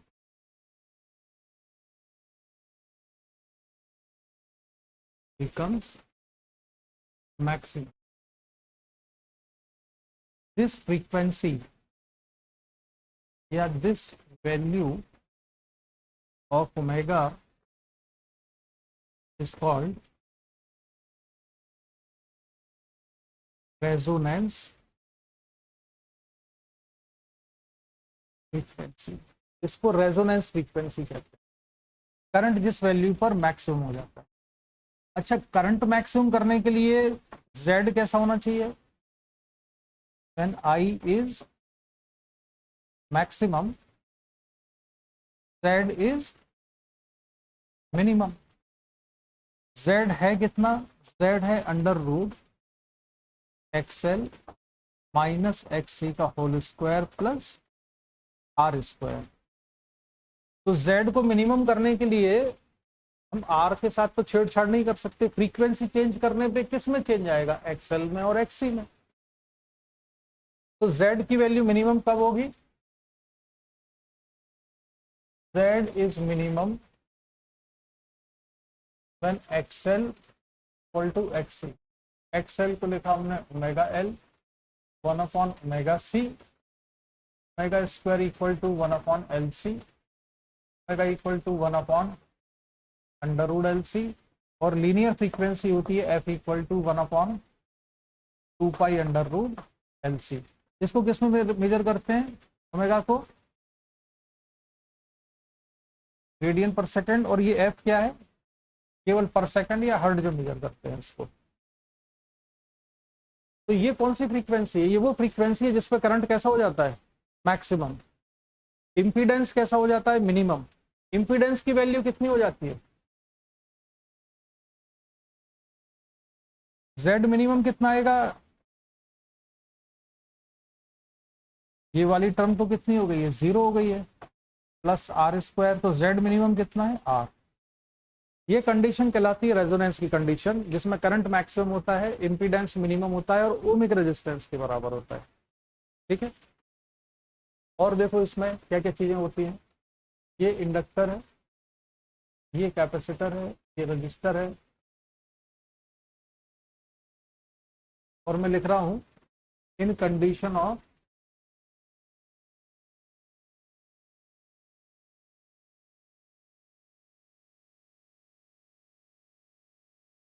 Resonance. तो रेजोनेंस की कंडीशन में इसमें है VL, इसमें है VC और इसमें है VR। तो VL इक्वल टू क्या बताया मैंने, क्या लिखते हैं, IXL होता है। VC कितना होता है, IXC होता है। देखो रेजोनेंस की कंडीशन में XL और XC कैसे हैं, इक्वल है। XL और XC इक्वल है, और I तो सीरीज सर्किट में सेम ही होता है। तो इसका मतलब क्या हुआ कि ये दोनों कैसे हैं, VL equal to VC। Resonance की कंडीशन में इन दोनों के अक्रॉस जो वोल्टेज है वो RMS वैल्यू कैसी होती है, इक्वल होती है। अगर मैंने अप्लाइड वोल्टेज लगाया है V equal to V0 sine omega t, तो जो रिजल्टेंट वोल्टेज होता है VRMS इक्वल टू किसके बराबर हो जाएगा, VR के बराबर। यानी रेजिस्टेंस के अक्रॉस जो वोल्टेज होता है रेजोनेंस की कंडीशन में, वो सोर्स वोल्टेज के बराबर होता है। ये दोनों वोल्टेज तो आपस में कैसे हो जाएंगे, कैंसिल, VL और VC कैंसिल हो जाते हैं। तो जो सोर्स वोल्टेज है वो किसके अक्रॉस होता है, रेजिस्टेंस के अक्रॉस। यानी कि VRMS, ये टोटल वोल्टेज हुआ VRMS, किसके बराबर है, VR के बराबर। या ऐसे भी देख सकते हो कि रिजल्टेंट वोल्टेज हम कैसे निकालते थे, V equal to VL minus VC का स्क्वायर प्लस VR स्क्वायर। तो रेजोनेंस में VL और VC कैसे इक्वल है, तो VL और VC इक्वल होंगे, तो V इक्वल टू कितना बचेगा, VR के बराबर। इतना समझ में आया, कोई डाउट तो नहीं है इसमें। चलो आगे बढ़ते हैं। तो ये क्वेश्चन मैंने, फिर मैं तुमको भी क्वेश्चन नहीं कराता हूँ, मैं तुम्हें और कराऊंगा।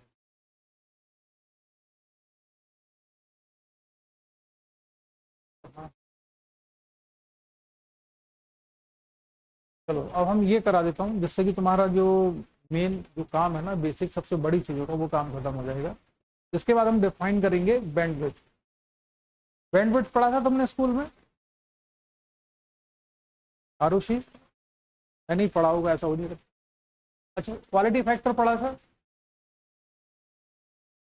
तो बिना बैंडविड्थ के कैसे पढ़ लिया, तो चलो बैंडविड्थ पढ़ लेते हैं, कोई बात नहीं। बैंडविड्थ ये होती है कि यहाँ पर देखो, इस एक्सिस पर मैं ले रहा हूँ फ्रीक्वेंसी, ये लीनियर फ्रीक्वेंसी है या एंगुलर फ्रीक्वेंसी है, ठीक है। और इस एक्सिस पे क्या लिया हमने, करंट। तो अगर हम फ्रीक्वेंसी को 0 रखते हैं तो करंट कितना होता है, जल्दी बोलो, आज ही बताया मैंने तुम्हें। अगर फ्रीक्वेंसी 0 है, ओमेगा 0 है, तो करंट कितना है, फिर एक फ्रीक्वेंसी पे करंट कैसा हो जाएगा, मैक्सिमम। उसके बाद फ्रीक्वेंसी फिर बढ़ाएंगे तो करंट डिक्रीज होने लगेगा, और फाइनली जैसे जैसे इंफिनिटी की तरफ जाएंगे करंट डिक्रीज होने लगेगा। तो इसका जो ग्राफ प्लॉट होता है फ्रीक्वेंसी के साथ, वो ग्राफ ऐसा बनेगा, ठीक है। यहां से जो फ्रीक्वेंसी, जो करंट 0 से स्टार्ट हुआ, पीक वैल्यू पे पहुंचा और फिर 0 की तरफ बढ़ गया। ये क्या चीज है, I0 है, ये मैक्सिमम करंट है, ठीक है। अब मैं यहाँ पर करंट की वो वैल्यू लिख रहा हूं जो कि इस पीक वैल्यू का 1/√2 टाइम्स है। कितना है, 1/√2 टाइम। तो एक फ्रीक्वेंसी है F1, इस फ्रीक्वेंसी पे करंट की वैल्यू है यहाँ, और एक है F2, यहाँ पर करंट की कुछ वैल्यू है, और ये FR फ्रीक्वेंसी है, इसको क्या कहते हैं, रेजोनेंस फ्रीक्वेंसी। इस फ्रीक्वेंसी पे करंट कैसा है, मैक्सिमम है। फ्रीक्वेंसी को हम बढ़ा रहे थे तो करंट बढ़ता गया बढ़ता गया, इस फ्रीक्वेंसी पे आगे करंट कैसा हो गया, मैक्सिमम। तो ये कौन सी फ्रीक्वेंसी है, बोलो,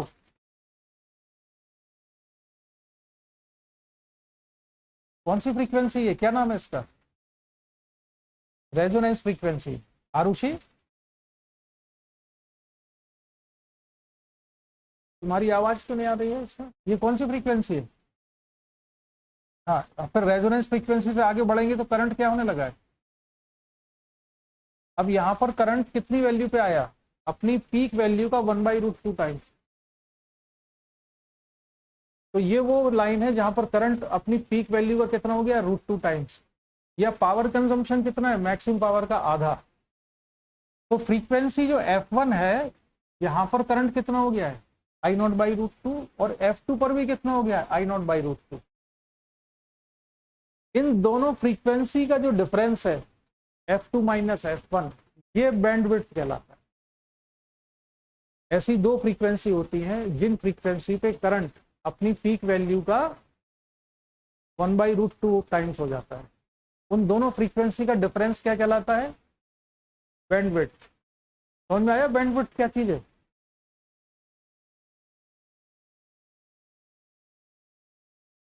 ये लिख लो डेफिनेशन इसकी। In series LCR circuit at frequencies F1 and F2,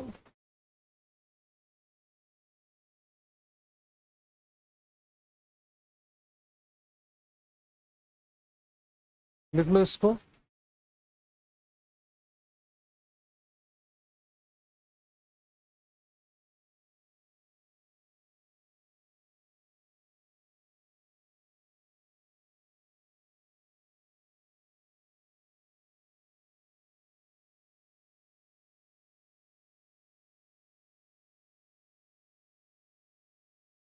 लिख लिया?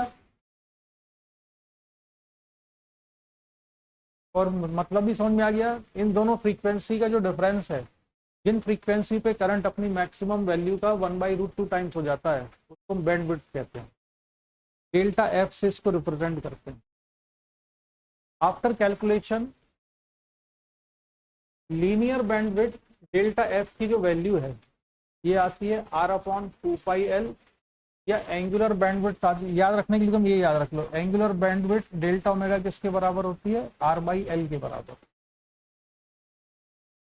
ठीक है, इसका कैलकुलेशन डेरिवेशन नहीं करना है, तुम उसको याद रखो डायरेक्ट। एंगुलर बैंडविड्थ किसके बराबर है?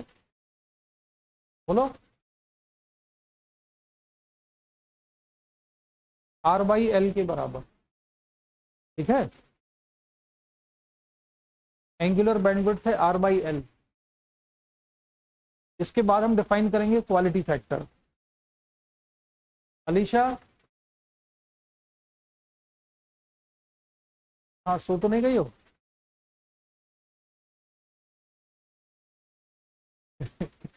तुम्हारे यहाँ भी पढ़ाया था ये बैंडविड्थ क्वालिटी फैक्टर पढ़ाया था अलीशा स्कूल में? हाँ, जबकि बगैर उसके क्वालिटी फैक्टर को हम डिफाइन ही नहीं कर सकते। क्वालिटी फैक्टर होता है, quality factor is a dimensionless parameter. एक तो ये याद रखना कि इसकी कोई डायमेंशन नहीं होती है।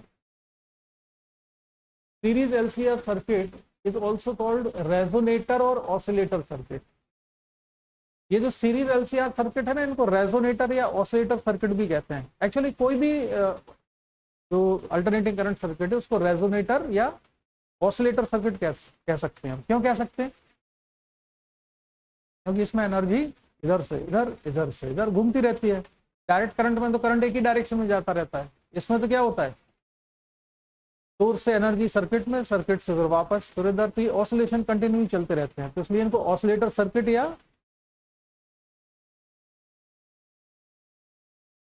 रेजोनेटर भी कहते हैं। ठीक है, high value of quality factor shows that damping is low, that is lower energy loss in circuit during oscillation. Quality factor का मतलब क्या होता है, निकालते क्या है क्वालिटी फैक्टर? देखो, सोर्स ने एनर्जी दी, उसका कुछ पार्ट क्या हुआ, जो ओमिक रेजिस्टेंस में डिसिपेट हो गया, बाकी वापस आ गई। तो क्वालिटी फैक्टर अगर ज्यादा है किसी सर्किट का, इसका मतलब यह है कि एनर्जी डिसिपेट कम हो रही है। जैसे सिंपल पेंडुलम होता है, तो सिंपल पेंडुलम के जो ऑसिलेशन चलते हैं वो धीरे धीरे उसका एम्पलीट्यूड कम होता जाता है और फिर ऑसिलेशन खत्म हो जाते हैं। इसको क्या कहते हैं हम? ये डैम्पिंग ऑसिलेशन कहते हैं या डैम्प्ड ऑसिलेशन कहते हैं। 11th में पढ़ा था ना ये डैम्प्ड ऑसिलेशन। तो ये डैम्पिंग का रीजन क्या होता है संचित? डैम्पिंग क्यों होती है सिंपल आर्मर, ये सिंपल पेंडुलम में? अरे यार एयर के फ्रिक्शन की वजह से। पता नहीं क्या ये पढ़ा? हाँ ये तो पढ़ाया हुआ है मैंने तो। एयर का जो फ्रिक्शन होता है उससे ऑसिलेशन धीरे धीरे कम होते जाते हैं। जितने जल्दी ऑसिलेशन खत्म होंगे हम कहेंगे डैम्पिंग उतनी ज्यादा है। तो ऐसे ही ये जो सोर्स एनर्जी देता है आरसी सर्किट, एलसीआर सर्किट को, उसकी एनर्जी का कुछ पार्ट रेजिस्टेंस में डिसिपेट हो जाता है। तो क्वालिटी फैक्टर से हम ये मेजर करते हैं कि इसमें डैम्पिंग कितनी है। तो क्वालिटी फैक्टर अगर ज्यादा है उसका मतलब ये होता है कि सर्किट की जो डैम्पिंग है वो स्लो हो रही है, यानी एनर्जी का डिसिपेशन ज्यादा नहीं है, कम है। तो high value of quality factor shows that damping is low, that is lower energy loss in the circuit during oscillation. अब क्वालिटी फैक्टर को डिफाइन कैसे करते हैं? दो डेफिनेशन है। तुमको स्कूल में ये पढ़ाई होगी, तुम इसको याद रखना। Resonance frequency divided by bandwidth. Quality factor की डेफिनेशन क्या है? रेजोनेंस फ्रीक्वेंसी अपॉन बैंडविड्थ, ये रेशियो है। अब जब ये रेशियो है इसकी कोई डायमेंशन भी नहीं है। दूसरी डेफिनेशन ये होती है initial energy stored in the resonator divided by energy lost पर रेडियन ऑफ द ऑसिलेशन। जैसे टोटल एक ऑसिलेशन में कितने टाइम, कितने रेडियन में हुआ, 2 पाई रेडियन में एक ऑसिलेशन कंप्लीट हुआ, तो पर रेडियन कितनी एनर्जी का लॉस हो रहा है, ये कैलकुलेशन क्वालिटी फैक्टर कहलाता है।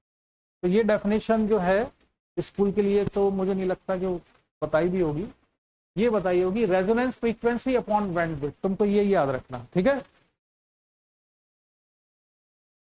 क्या आरुषि तुमको क्या डेफिनेशन बताई है? हाँ तुम यही याद रखना, रेजोनेंस फ्रीक्वेंसी अपॉन बैंडविड्थ। और ये नोट भी है कि about two definitions give same numerical result but these are not identical definitions. ये दोनों अलग अलग चीजें हैं। तुम वही याद रखना, रेजोनेंस फ्रीक्वेंसी अपॉन बैंडविड्थ। तुम क्वालिटी फैक्टर का कैलकुलेशन कर देते हैं जल्दी से। रेजोनेंस फ्रीक्वेंसी अपॉन बैंडविड्थ, तो रेजोनेंस फ्रीक्वेंसी कितनी थी? ओमेगा आर, और बैंडविड्थ क्या है? एल बाई आर के बराबर। रेजोनेंस फ्रीक्वेंसी ओमेगा आर की वैल्यू कितनी कैलकुलेट की हमने? 1/√LC, और एल ऊपर पहुंच गया तो एल बाई आर। इसको सिंप्लीफाई कर लेंगे तो क्वालिटी फैक्टर जाएगा यहाँ पर 1/R√L/C। तो ये क्वालिटी फैक्टर होता है, इसको तुम्हें याद रखना। ये मैंने लीनियर फ्रीक्वेंसी से कैलकुलेशन किया, तुम छोड़ देना इसको, तुम इसी से कर लेना बस, ओमेगा R/R/L, और इससे आ जाएगा। तो क्वालिटी फैक्टर याद रहेगा, ये फॉर्मूला याद रखना, एग्जाम में क्वेश्चन आते हैं इस पर, 1/R√L/C, ठीक है?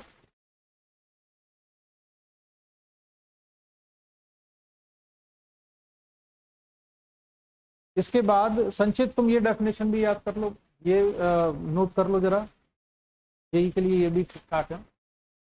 वोल्टेज अक्रॉस एल और C in resonance upon applied voltage, यानी वीएल अपॉन अप्लाइड वोल्टेज, या वीसी अपॉन अप्लाइड वोल्टेज, इससे भी क्वालिटी फैक्टर निकल आता है, ठीक है? कैसे निकल आता है देखो, वीएल अपॉन वी करा अगर मैंने, तो वीएल को क्या लिख सकते हैं हम? आई एक्सएल, और वी को क्या लिख सकते हैं? I Z. आई से आई कैंसिल हो जाएगा, तो एक्सएल अपॉन जेड बचा। एक्सएल की वैल्यू कितनी होती है? ओमेगा एल, और जेड कितना होगा? आर होगा, किसमें? रेजोनेंस में। ये रेजोनेंस की कंडीशन में है, देखो वोल्टेज अक्रॉस एल और सी इन रेजोनेंस। तो यहां पर मैं लिख रहा हूं XL by Z, Q equal to XL की value omega L upon Z, तो क्यू इक्वल टू ओमेगा की वैल्यू 1/√LC, और ये एल बाई आर बचा। जेड की वैल्यू कितनी रखी? आर, और ओमेगा की वैल्यू 1/√LC। तो सिंप्लीफाई कर दें तो इससे भी वही रिलेशन आ जाएगा, 1/R√L/C, ठीक है? तो ये डेफिनेशन भी जेई के पॉइंट ऑफ व्यू से तुम याद रखना कि वोल्टेज अक्रॉस इंडक्टर या कैपेसिटर इन रेजोनेंस, ये जरूर ध्यान रखना है, रेजोनेंस में जो वोल्टेज होता है अपॉन अप्लाइड वोल्टेज, इससे भी क्वालिटी फैक्टर निकल आता है। Similarly we can determine Q by VC upon V, उससे भी निकाल सकते, ठीक है? ये क्वेश्चन दिख रहा है तुमको, ये जेई में आया था 23 में।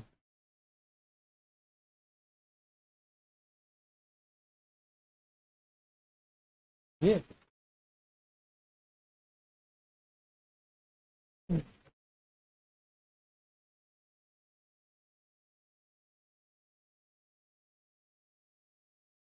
तो आज थ्री एक तरह से तुम्हारी एसी वाली तो कंप्लीट हो गई है, अब इसमें ट्रांसफार्मर और जनरेटर और बचा हुआ है, ये पूरा चैप्टर ही खत्म। तो जनरेटर है कि नहीं तुम्हारे स्कूल में, पढ़ाया था? है? चलो एक क्वेश्चन सॉल्व कर दो जल्दी से। ये लो, ये जनवरी 24 2023 फर्स्ट शिफ्ट का क्वेश्चन है। अरे संचित, तुमने तुम्हारा किस डेट में था एग्जाम? अच्छा तुम तो 24 वाले हो। इसका आंसर बताओ क्या होगा? The ratio of quality factor and bandwidth.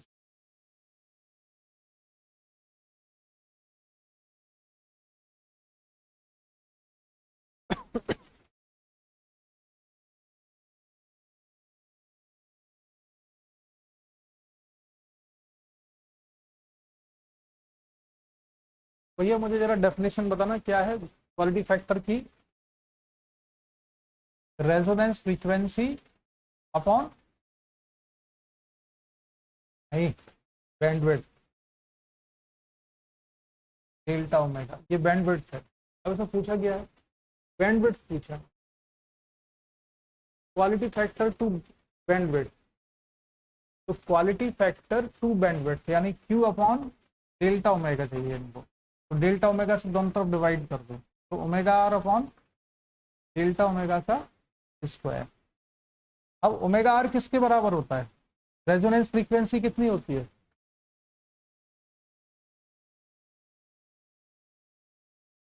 Resonance frequency बताओ। One up one upon under root L C. और बैंडविड्थ कितनी बताइए आज? आर बाई एल का square. Bandwidth R by L होती है। कितना आएगा ये सॉल्व करके?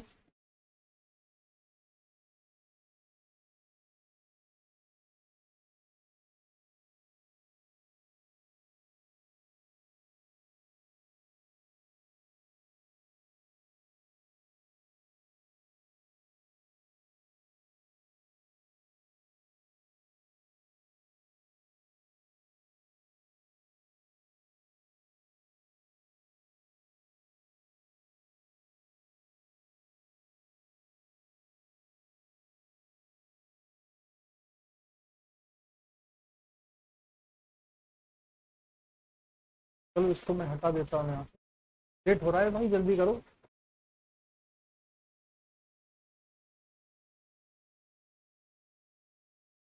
ये लो, पूरा कैलकुलेशन करोगे कि इतना आएगा, ये 10 सेकेंड। आरुषि, अलीशा, दिख गया सोल्यूशन?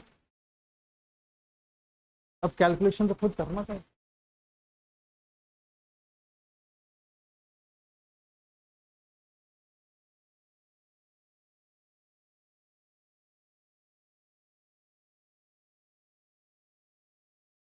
इसके बाद ये क्वेश्चन था 2022 का,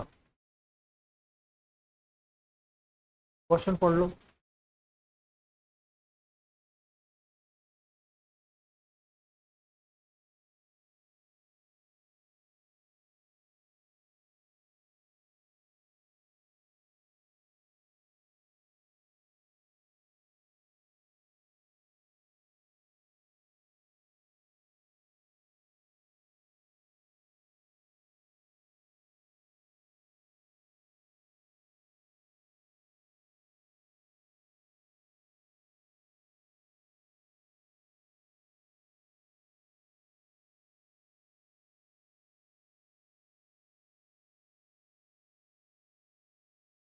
मैं सामने लिए खड़ा हूँ तो मैं सोल्यूशन दिखे ना।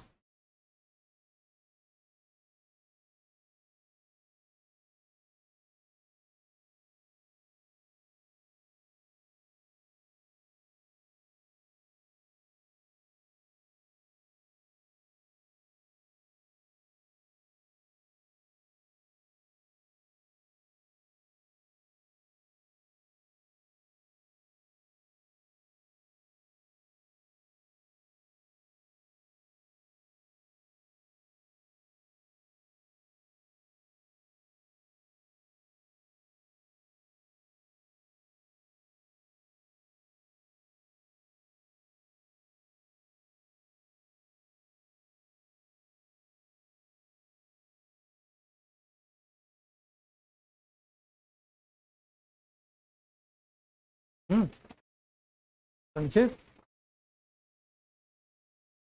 क्या आंसर आया?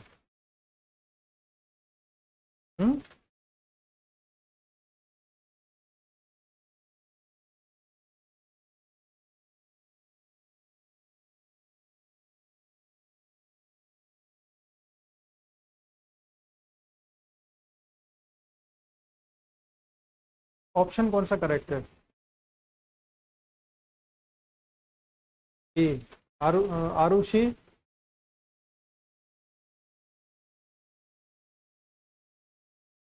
अच्छा देखो, फॉर्मूले याद नहीं है ना अभी इसके।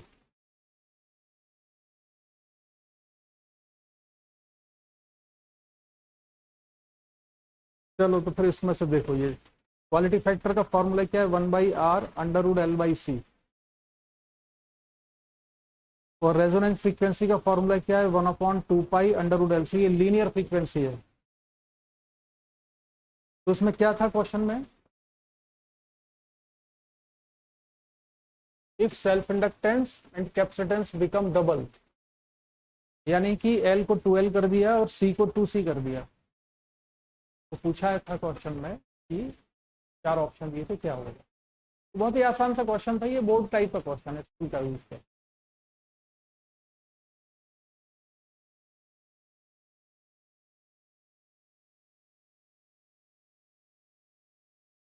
आगे समझ में ये अलीशा? अच्छा तुम लोग एक काम और करना कि वैसे अगर तुम चाहो तो एक वो बुक ले लो, एग्जाम आइडिया जो है ना, एग्जाम आइडिया नाम की 12th क्लास की स्कूल के लिए, उसमें कई सारे ऐसे छोटे छोटे क्वेश्चन और पैसेज बेस्ड क्वेश्चंस मिलेंगे, उसमें पैसेज भी मिल जाएंगे तुमको। इस बार ना पैसेज भी आने हैं ना तुम्हारे बोर्ड में, केस स्टडी, तो उसका थोड़ा थोड़ा तुमको आइडिया लग जाएगा कैसे कैसे। केस स्टडी वाले क्वेश्चन तो शायद स्कूल में भी कराए होंगे, तुम्हें कराए हैं अभी?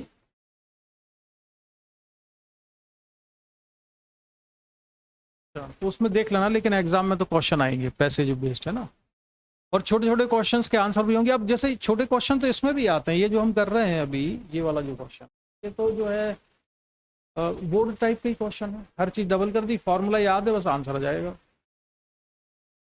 तो चलो फिर आज की क्लास को मैं यहीं पे फिनिश कर देता हूँ। तुमने कहा था कि क्लास जल्दी खत्म कर देना, लेकिन अभी भी क्लास हमारी ऊपर ही चली गई है। लेकिन आज हमारा मोटा मोटा जो है एसी वाला काम लगभग कंप्लीट हो गया, ठीक है। अब हमारा जो बचा है मेनली, वो बचा हुआ है ट्रांसफार्मर और एसी जनरेटर, ठीक। तो वो पढ़ेंगे हम नेक्स्ट क्लास।